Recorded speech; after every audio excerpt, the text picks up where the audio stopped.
Saludamos y agradecemos al presidente Gabriel Boric que nos acompaña en nuestro programa número 158. Muchísimas gracias, presidente, por acompañarnos. Entendemos además que es su última entrevista televisiva del año. Bienvenido a Vía X. Un gusto, Carolina, de estar acá. Empecemos con ánimo de balance esta conversación. ¿Cómo está cerrando o cuál es su reflexión respecto de este 2022, que es el año que a sus 36 años marca un cambio en su vida, ¿no?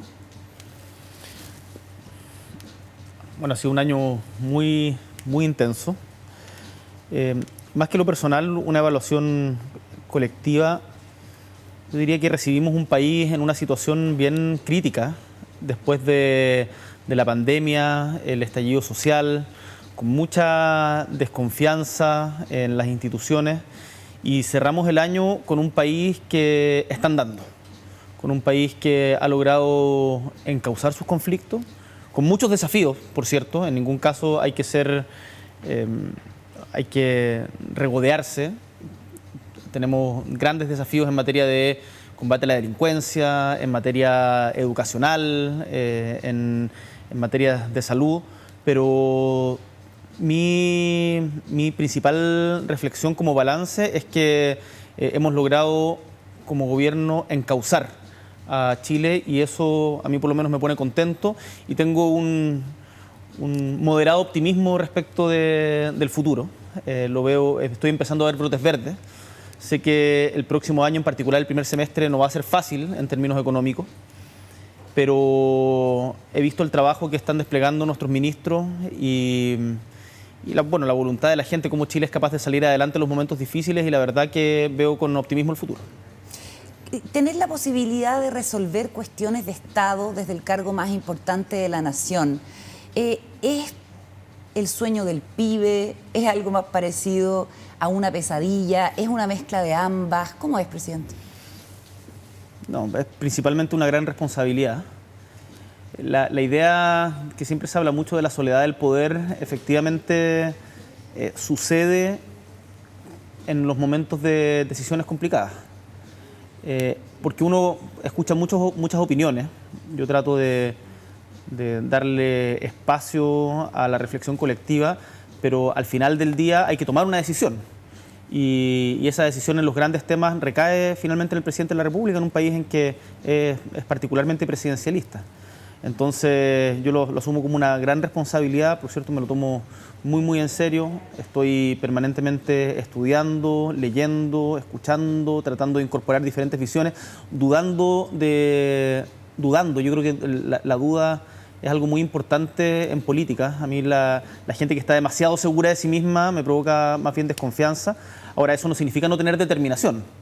Significa ser capaz de cuestionarse uno mismo, y cuando se actúa, actuar con determinación, pero no ser un fanático de las ideas propias. Yo creo que eso es importante también en política, y hay que practicarlo más.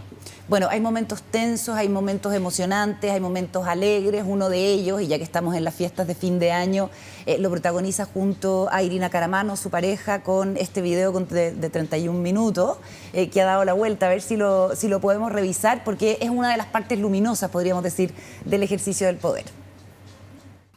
¡Basta, Bodoque! Presidente, mejor lea el hermoso discurso que escribió nuestro mejor creativo, Bombi el Zombie.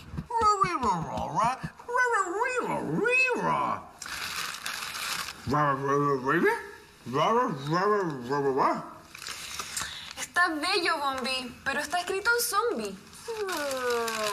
¡Ay, qué desastre! Usted decía, presidente, que no vive en una nube de angustia en una conversación con el DF. Con el DF, sí. Y que se despierta motivado, y en fin. Pero obviamente que hay momentos tensos. No sé, recordábamos en la pauta cuando a su hermano le pegan, por ejemplo, y que tiene costos personales porque involucra a la gente que uno quiere y que por decisión personal se ve involucrada en esto. ¿Qué me puede decir de eso? Bueno, efectivamente hay momentos muy difíciles. A uno se le va curtiendo el cuero de alguna manera. Yo llevo harto rato con algunos niveles de exposición. Esto evidentemente es diferente y la responsabilidad que se siente es mayor. Pero claro, yo distinguiría cuando pasan cosas a nivel personal, cuando, por ejemplo, lo que le pasó a mi hermano, que todo esto no lo golpearon por ser mi hermano. él trató de intervenir a unos tipos que estaban, de parar a unos tipos que estaban tratando de saquear un local y le sacaron la cresta. Yo creo que eso a mí fue muy frustrante, por uno ver cómo le pegaban a él, terminó con herida de consideración, pero además la violencia que se naturalizó durante mucho rato en nuestra sociedad, en donde había gente que se sentía con la facultad y la impunidad de poder destruir un local y que si alguien los paraba, sencillamente desconocer todo tipo de autoridad. Yo creo que eso es algo que tenemos que recuperar, la confianza. Mira, yo lo decía hoy día en una actividad que tuve en la mañana. Creo que una de las cosas que es muy difícil de medir, pero que para mí es importante evaluar al fin de nuestro gobierno, es si cuando terminemos hay más confianza en las instituciones y más confianza entre la gente. Porque el individualismo radical en donde cada uno se siente con el derecho a hacer lo que quiera sin importar las consecuencias para el resto es tremendamente nocivo para la construcción de la sociedad.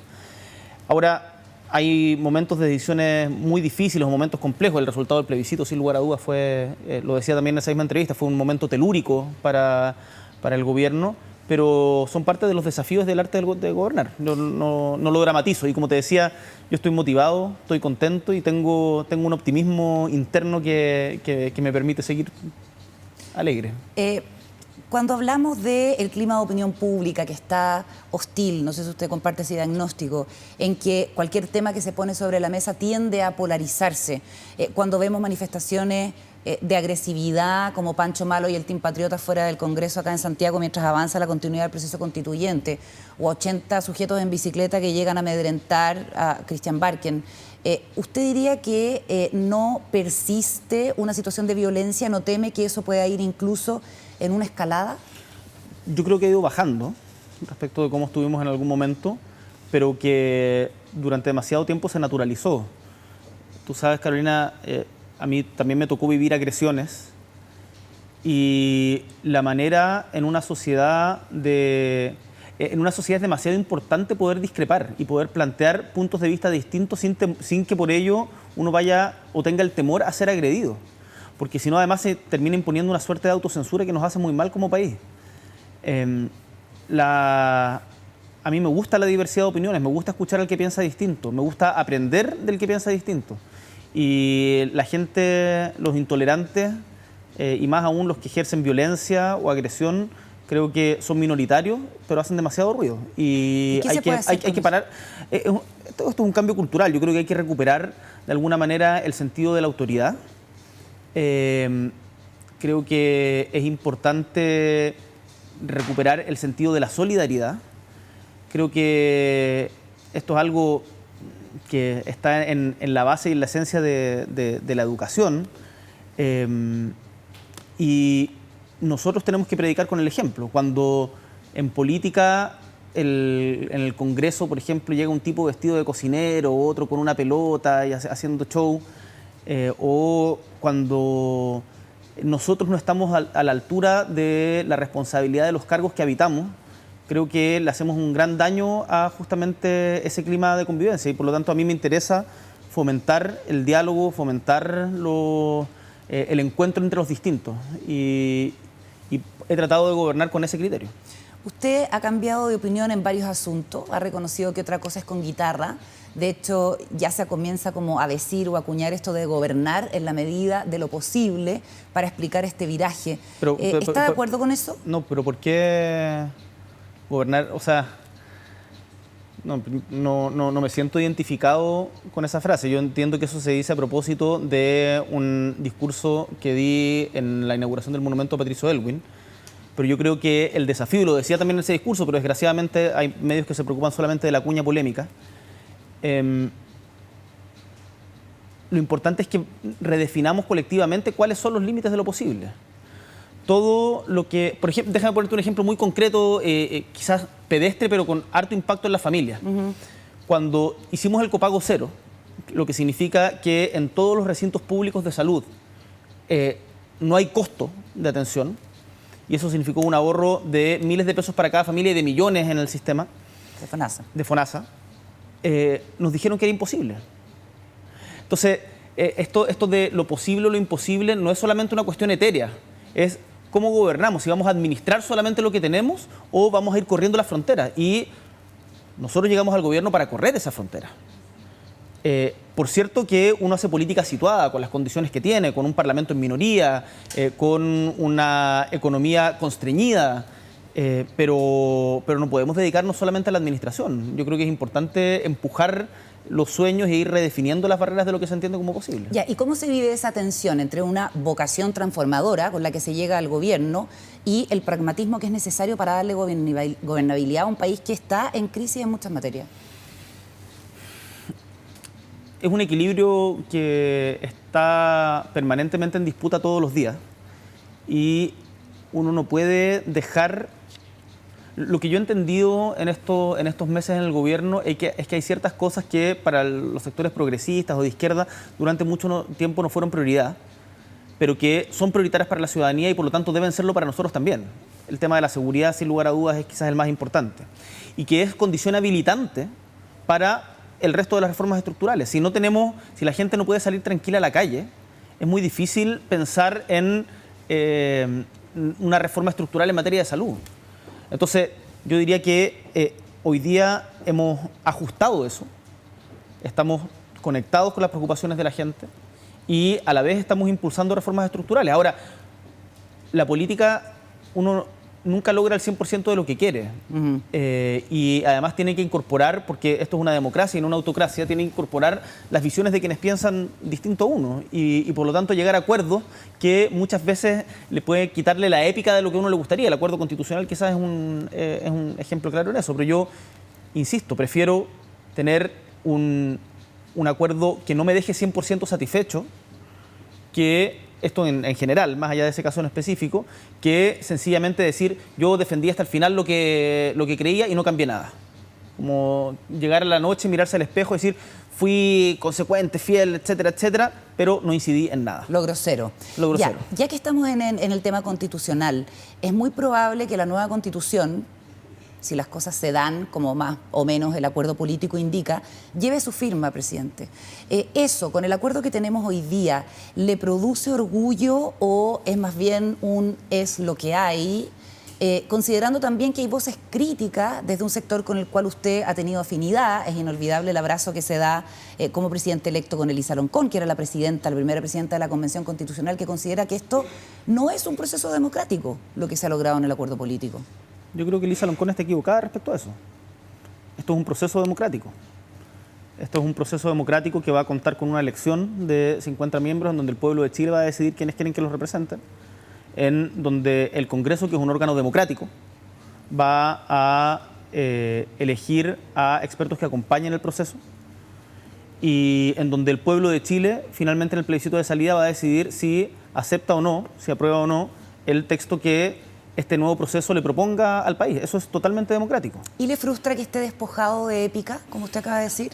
A mí me hubiese gustado que ganáramos el plebiscito de salida del primer proceso, pero eso no fue así. Ahí hubo un fracaso de los sectores que estuvimos por el apruebo. Y eso creo que es importante decirlo con todas sus letras y asumirlo en la magnitud de lo que significa.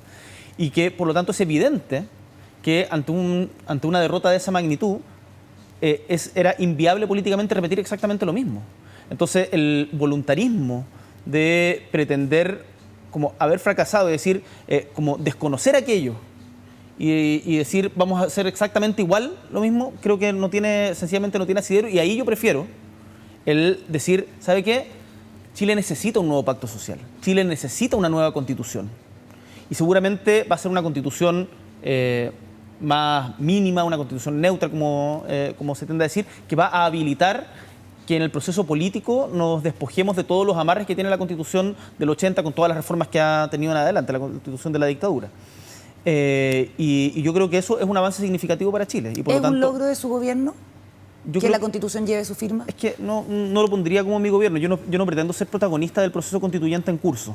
Yo creo que eso le corresponde a la nueva Asamblea, en conjunto con el rol que cumple ahora el Parlamento con la ley habilitante. Pero va a ser un logro como sociedad. Yo creo que para gobernar en Chile bueno, en cualquier lugar, pero hay que despojarse un poquito del orgullo y dejar de pensar todo el tiempo cómo uno va a quedar inscrito en la historia. La mejor colaboración que nosotros podemos hacer al proceso constituyente en curso es gobernar mejor, para que haya un clima social que permita justamente los acuerdos, el encuentro, el que tengamos un nuevo pacto constitucional. Y eso implica hacernos cargo de las filas de las listas de espera en salud, de los desafíos de la delincuencia, de la crisis educacional, etcétera, etcétera. Yo no quiero ser el protagonista del proceso constituyente.